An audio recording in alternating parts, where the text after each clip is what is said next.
औज़ुबिल्लाहि मिनश्शैतानिर्रजीम बिस्मिल्लाहिर्रहमानिर्रहीम। दोस्तों, जैसा कि आप जानते हैं कि पिछले एपिसोड के अंदर हमने अमीर मुआविया रज़ी अल्लाह तआला के मुतालिक जो उनके हालत कुफ्र में वफ़ात पाने वाली रवायात हैं उनके ऊपर हमने गुफ्तगू की थी। आज भी उसी मौजू से मुख्तसर मैं उन चीज़ों पर बात करूँगा। बाज़ लोग ऐसी वीडियोज़ के बाद मुझे व्हाट्सएप के ऊपर मैसेज करते हैं कि आप ये भी वाज़ह कर दें कि अहले सुन्नत का अमीर मुआविया के मुतालिक जो मौक़िफ़ है वो क्या है। देखिए, बहुत खूबसूरत इस तरह के सवालात आते हैं।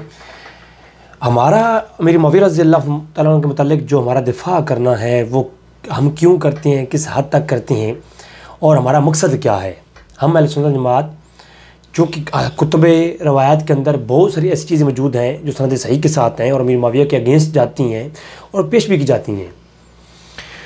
इंशाअल्लाह ताला मैं उन जो ख़ताए अमीर मुआविया हैं जिन्हें उलमा ने इज्तिहादी ख़ताएँ कहा है और उनकी इज्तिहादी ख़ता वो कैसे होती हैं और अहले सुन्नत का उनके बारे में मौक़िफ़ क्या है और अल-तशी का क्या मौक़िफ़ है, इस पर इंशाअल्लाह करीब एक वीडियो मेरी आने वाली है। एक तफ़सीली गुफ्तगू इंशाअल्लाह ताला हम करेंगे। हम अमीर मुआविया रज़ी अल्लाह तआला की जो उनसे ख़ताएँ हुई हैं इसका इनकार अहले सुन्नत में से किसी ने कभी नहीं किया। हम कभी ये नहीं कहते कि अमीर मुआविया रज़ी अल्लाह तआला से कभी कोई ख़ता ही नहीं हुई, बल्कि हम जितना दिफ़ा करते हैं हम उनकी सहाबियत का दिफ़ा करते हैं। और जब सहाबी हैं तो हम उनकी बेअदबी नहीं करते। जब बेअदबी करने वाले लोग सामने ज़ाहिर होते हैं तो हम उनके मुकाबले में अमीर मुआविया की शान बयान करते हैं कि वो सहाबी हैं। और जो सहाबी की एक शान होती है वो चाहे कोई सहाबी भी हो, उसकी फजीलत अपनी जगह पर बरमला यानी हम कहते हैं कि मौजूद है। तो किसी सहाबी की जो गलतियाँ हैं हम उनको हाईलाइट नहीं करते और उसके ऊपर हम किसी सहाबी के ऊपर लान तान नहीं करते। हम हरगिज़ ये नहीं कहते कि अमीर मुआविया रज़ी अल्लाह तआला अन्हु से कभी कोई ख़ता नहीं हुई। हम ये कहते हैं कि बतौर खिलाफत अगर उनकी से कोई ख़ताएँ हुई भी हैं तो कोई ख़ता इस दर्जे की नहीं कि उन पर हम इतनी जुर्रत जसारत करें कि हम उनको काफिर कहें या उनके लिए जहन्नमी होने का सर्टिफिकेट बांटते फिरें। और वो जो मरदूद रवायतें हैं, ऐसी रवायतें तो मौला अली करमल्लाहु करीम को लोगों ने काफिर तक कहा, किताबों में रवायतें मौजूद हैं। और इस तरह की जो फतवे और मनतकी बातें की जाती हैं वो तो मौला अली करमल्लाहु करीम के मुताल्लिक, अबू बकर सिद्दीक़, उमर फ़ारूक के मुताल्लिक और जिस सहाबी का आप नाम लें उसके मुताल्लिक भी किताबों से निकाली जा सकती हैं। लेकिन हम ये कहते हैं, हम फ़कत इतना डिफेंड करते हैं कि वो सहाबी रसूल हैं, मौला अली के मुकाबले में वो ख़ता पर गए और उस ख़ता की बुनियाद पर हम उन पर लान तान नहीं करते। हम अपनी ज़ुबान या तो खामोश रखते हैं और उनकी जो ख़ताएँ हैं उनके ऊपर हम ज़ुबान खोलते नहीं हैं। उनके फ़ज़ाइल हम सहाबी होने की वजह से बयान करते हैं और जो फ़ज़ाइल बयान करते हैं इसके ऊपर मेरी वीडियोज़ डिटेल आ चुकी हैं अल्हम्दुलिल्लाह। तो आज जो हम गुफ्तगू करने जा रहे हैं वो इस मौजू पर है कि कुछ रवायात पेश की जाती हैं उनके ईमान और कुफ्र के मुतालिक। अब जो कि ये वो स्टेज जो सहाबियत का दर्जा था उससे नीचे ले आए, जब तखसीस हो गई कि वो सहाबी तो दूर की बात वो मोमिन भी नहीं थे, उनको काफिर कहा जा रहा है और लानतें की जा रही हैं। तो अब जब लानतें की, अच्छा सवाल जब करते क्या है, अल्लाह तबारक व तआला आपकी आखिरत जो है वो अमीर मुआविया के साथ करे। ये लोग अक्सर ये सवाल कर रहे होते हैं और ये दुआएं दे रहे होते हैं। हम तो ये कहते हैं भाई, हम ये कहते हैं, हम दुआ करते हैं कि अल्लाह हमारा जो आखिरत है ना वो हज़रत अली के साथ हो और अली ने जिनको भाई कहा है उनके साथ हो और तमाम सहाबा इकराम के साथ हो। हम तो भी कहते हैं, पर मलाक कहते हैं उनके साथ हमारी आखिरत हो। लेकिन हम जब ये बात करते हैं तो हमारा जो दिफ़ा है वो आप समझ नहीं पा रहे। हम ख़ताओं का दिफ़ा नहीं कर रहे। हम ये कहते हैं कि हक़ मौला अली के साथ था, हम हक़ के साथ हैं। लेकिन उनके जो अगेंस्ट लोग थे उनको मौला अली ने काफिर नहीं कहा और उनका हम काफिर नहीं कहते। हम ये कहते हैं मौला अली के मुकाबले में आने वाले लोग कौन हैं, वो ख़ता पर हैं। उनकी ख़ताओं को हमारे उलमा ने सुन्नत किताबों में भरी पड़ी हैं, लिखा है, लेकिन उन ख़ताओं के ऊपर हम लान तान नहीं करते। और जो लोग किसी सहाबी की ख़ता की वजह से, हालांकि वो कुरान में है कि ए नबी आपके सहाबा से जो ओहद के मकाम पर, बदर के मकाम पर ख़ताएँ हुई अल्लाह ने उन्हें माफ़ कर दिया, लेकिन जो उन्होंने ओहद और बदर में जंग करने वाले हैं ना, अल्लाह ने फरमाया कि बदरियों को अल्लाह ने माफ़ कर दिया, उनकी अगली ख़ताएँ भी और जो बाद में करेंगे वो भी। तो सहाबा किराम के मुतालिक उनकी ख़ताएँ माफ़ करने के मुतालिक जो रवायतें मौजूद हैं, जो उन सहाबा से कोई ख़ता हुई भी हो हम उस पर कलाम नहीं करते।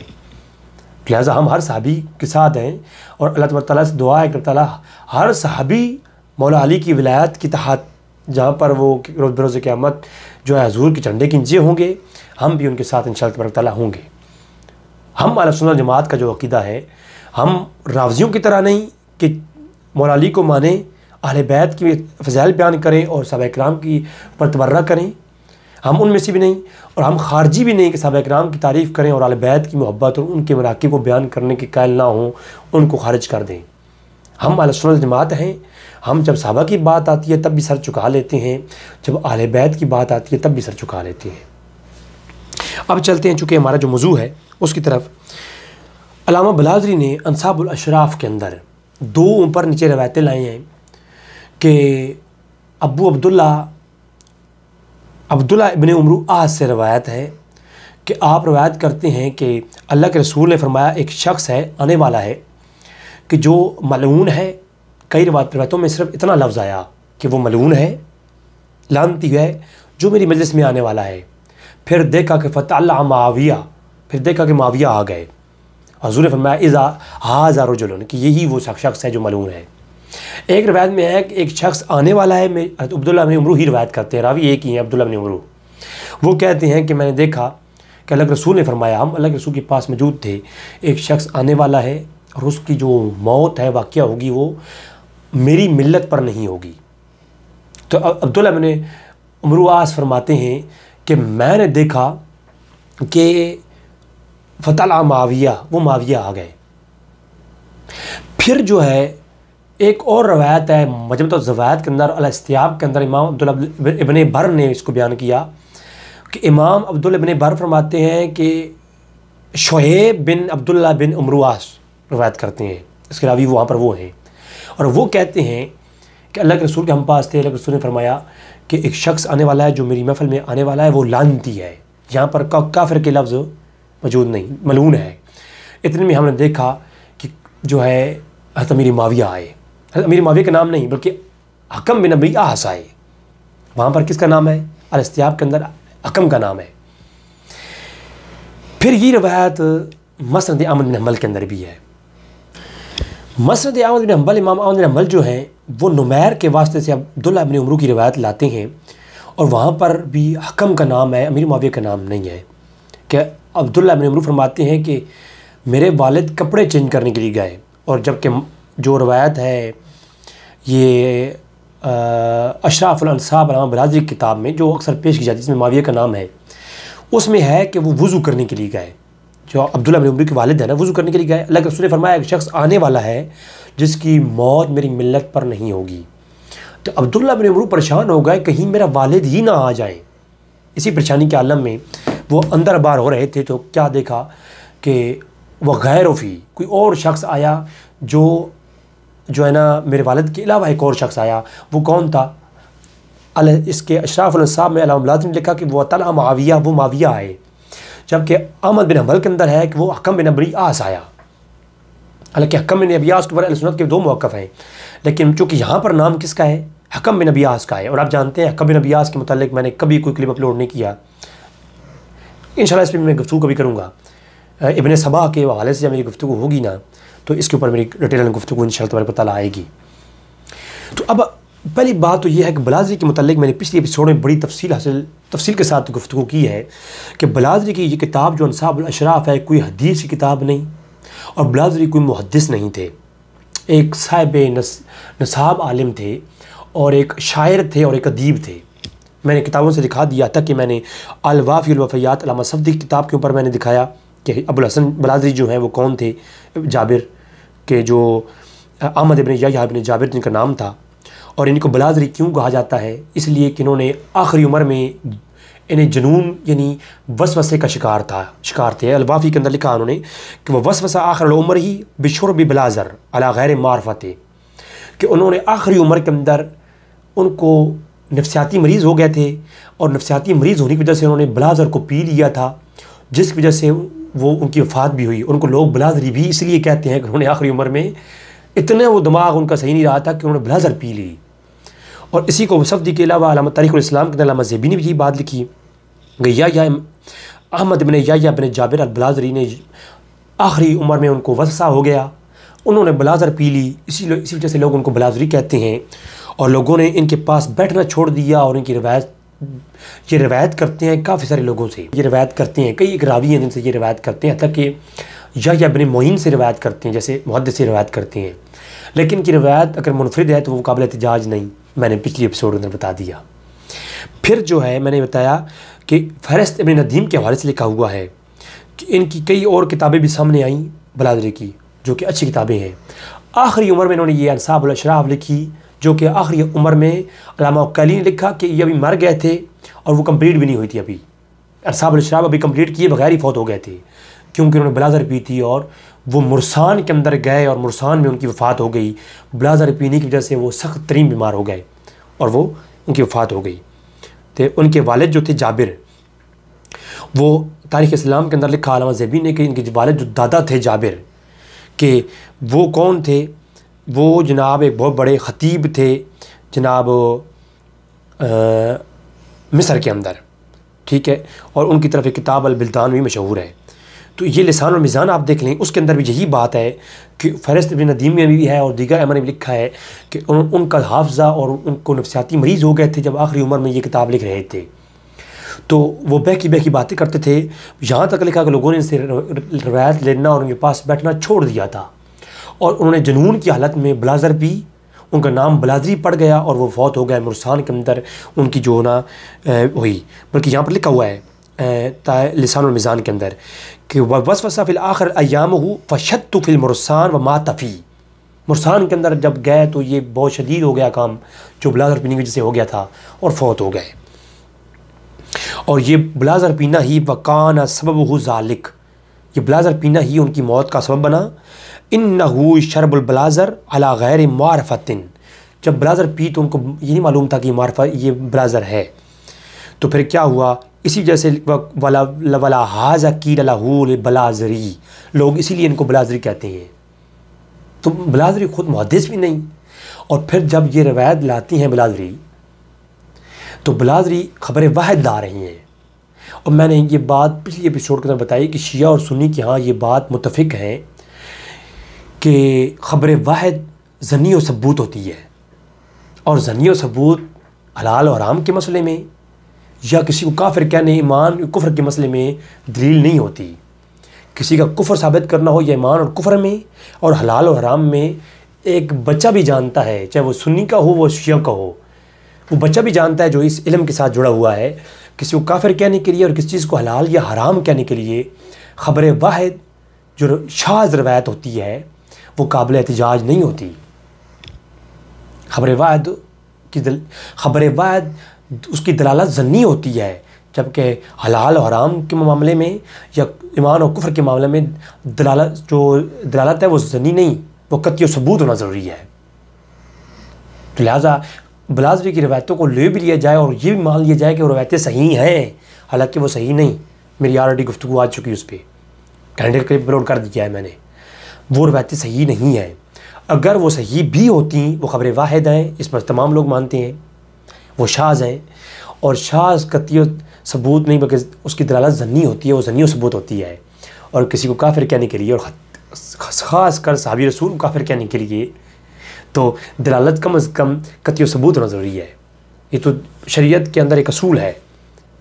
किसी ज़म्नी दलील से किसी को ना काफिर कह सकते हैं, ना किसी चीज़ को हराम या हलाल कह सकते हैं।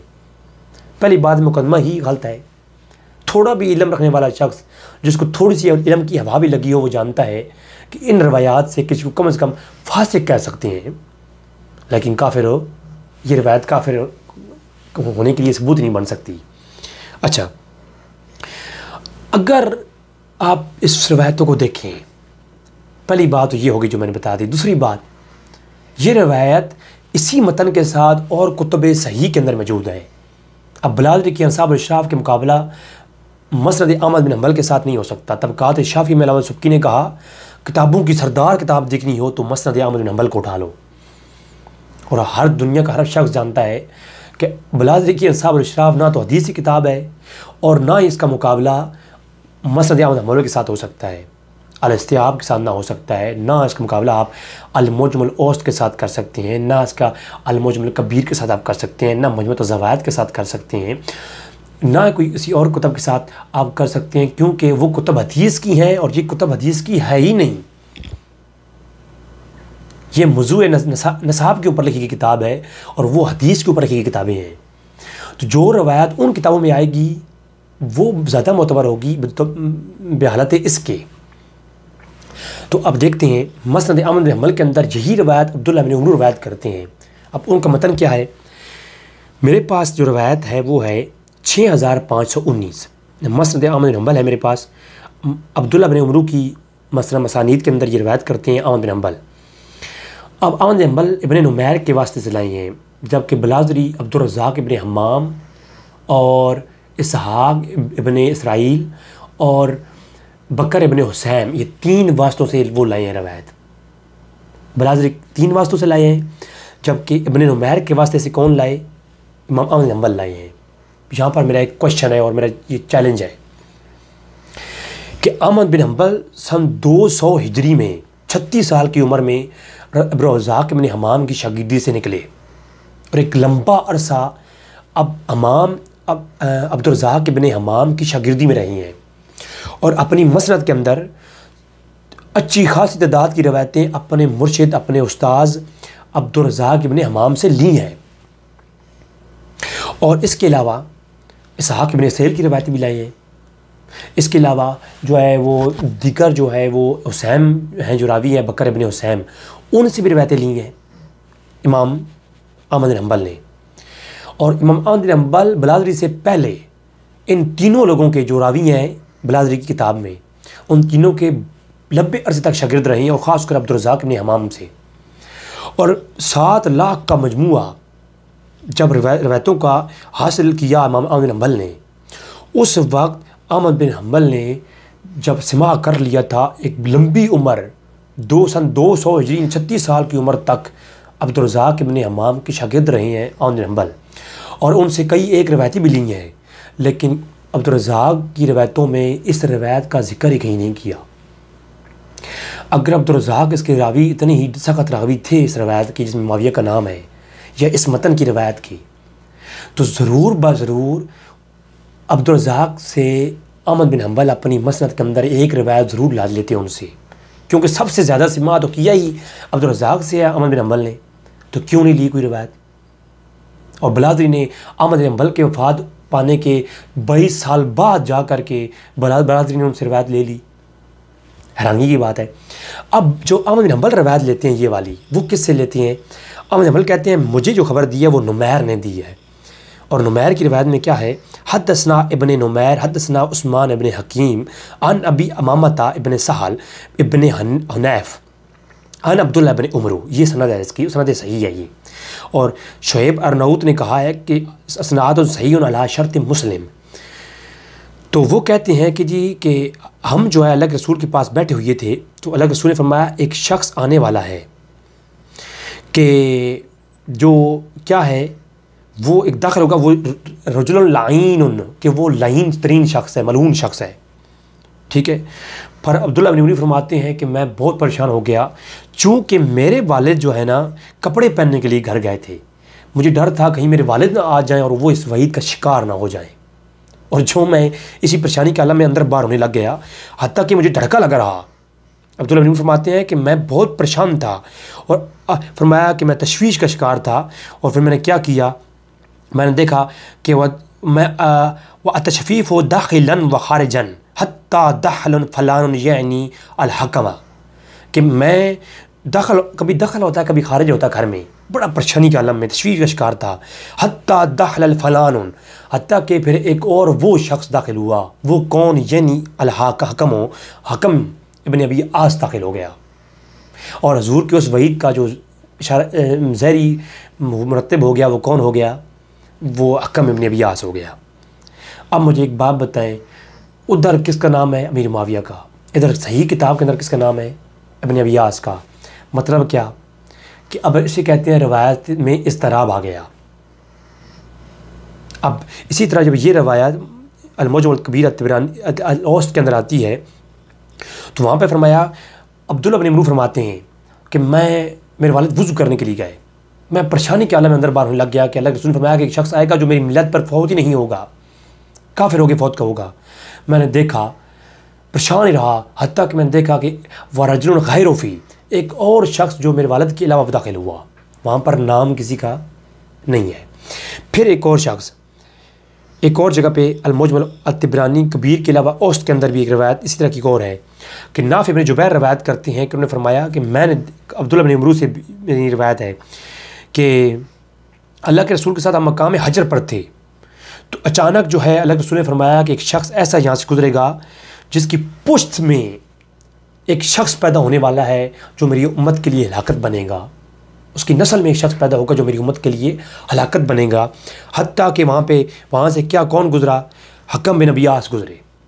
अब हकम बिन अबियास वहाँ से गुजरा, दलील मिस्ताक किसका, अल-मुजमल औसत के अंदर भी ये बात आ गई, अल-मुजमल तिबरानी के अंदर नाम नहीं है, और इसके अलावा मजमुअत ज़वाइद के अंदर नाम किसका, हकम बिन अबियास का, दीगर अल-इस्तियाब के अंदर नाम किसका, हकम बिन अबियास का। यानी जो किताब बलाज़री की है ना, उसके अलावा कहीं भी मुआविया का नाम हो नहीं है। अब इन रवायतों को आप देखें तो क्या है, इस्तराब है, मुस्तरब रवायतें हैं। अब जब इस्तराब आ जाए तो अब आप मुझे खुद बताएं, जब रवायतों में इस्तराब आ जाए तो इसके हाँ अगर नरमी से नरमी की जाएगी ना तो वो रवायतें ली जाएंगी जो सही कुतुब हदीस के अंदर है। और अगर यही बात मान ली जाए तो इमाम हसन ने जो है वो बैत की अमीर मुआविया की, और अल्लाह के रसूल ने फरमाया था कि इसकी मौत मेरी मिलत पर नहीं होगी या वो मलून है। अल्लाह के रसूल ने जिसके लिए फरमाया कि वो मलून है और इमाम हसन उसके हाथ में बैत कर रही हैं, शिया सुन्नी किताबें भरी पड़ी हैं। अगर कोई कहे जी शरतों पर बैत की थी, तो मुझे ये बताया जो शख्स काफिर मरने वाला है उसके हाथ पर शर्तों के साथ बैत करना जायज़ है? ये कौन सा दीन है? इमाम हसन तो जो है शर्तों के साथ, इमाम यजीद के साथ कोई बैत नहीं करते, बल्कि अपनी गर्दन कटवा देते हैं हक़ के लिए। और इमाम हसन के ऊपर ये इल्ज़ाम कोई लगाए कि जनाब उन्होंने बैत की है ऐसे शख्स के हाथ पर जो काफिर होकर मरेगा, यानी एक जुल्म की इंतहा। मैं इस पर काफ़ी मनतकी गुफ्तगू कर सकता हूँ जैसे कि शिया करते हैं, लेकिन मेरी वो आदत नहीं है। मैंने सरसरतन आपके सामने रवायतें पेश कर दी और इसका हाल पेश कर दिया कि आप ख़ुद देख लें कि जो मुस्नद किताबें हैं उनके अंदर इस रवायत का हाल क्या है, और जो बलाज़री की दूर किताब है और इसके जो रावी हैं सख्त तरीन ज़ईफ़ है। इसराइल तो उसको सब ने कहा कि वो रावी जो है ज़ईफ़ है, और जो इसहाक़ इब्न इसराइल है, जो बकर इब्न हुसैन है, उसके बारे में सब ये कहते हैं कि ये तो है ही मजहूरुल ऐन शावी। अब्दुर्रज़्ज़ाक़ इब्न हम्माम के बारे में ख़बर रवायत का हुक्म है कि ख़बर रवायत करेगा तो ख़बर रवायत हुज्जत नहीं होगी उनकी। तो लिहाजा बलाज़री की जो रवायतें हैं वो किसी हालत में भी काबिल एहतिजाज नहीं है। किसी शिया भाई को मुश्किल हो तो बेशक मुझसे बात कर सकता है, मैं उसको सैर हासिल जवाब इंशाअल्लाह ताला दूँगा। आपकी दुआओं का तालिब आपका अपना भाई रज़ी भाई। अस्सलाम वालेकुम।